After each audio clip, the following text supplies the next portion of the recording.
Your time's up now. I now have to reveal my diff and shit right in front of that ass. What?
Okay, for anybody that happens to be watching this section of the video, I'm going to give you a deep tip when it comes to differential rebuilding.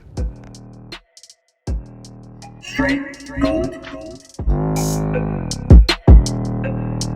You know, in an earlier video, I mentioned crunchy diffs, and I explained how it was that I resolved it. I don't think I did a really good job of actually evangelizing this tremendous tip that I have. In all seriousness here, let me tell you exactly what happened.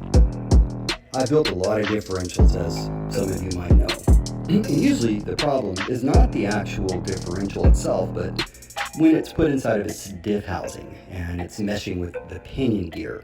That's when you're most likely going to run into trouble, at least from my experience.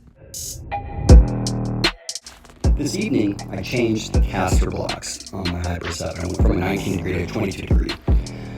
And I noticed when I put everything back together that I had a crunchy diff. So I began looking at the different screws, seeing if some were tight, some were loose, just playing with them. And I loosened this screw right here, the one that goes to the upper hinge pin. Bam. Crunchy diff gone away. Goodbye, crunchy diff.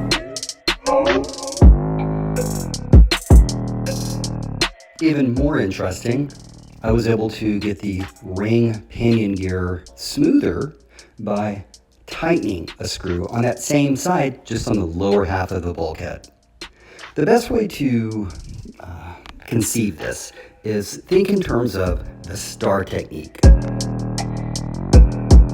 This meaning that it's imperative you apply even pressure around the differential when screwing things into the bulkhead. So anything such as hin pins, any of these screws that would possibly affect the bulkhead, if you have issues with your diff and not being smooth, definitely play around with those.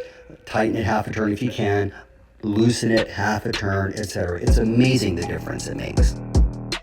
And now we continue with our regularly scheduled programming. Biatch!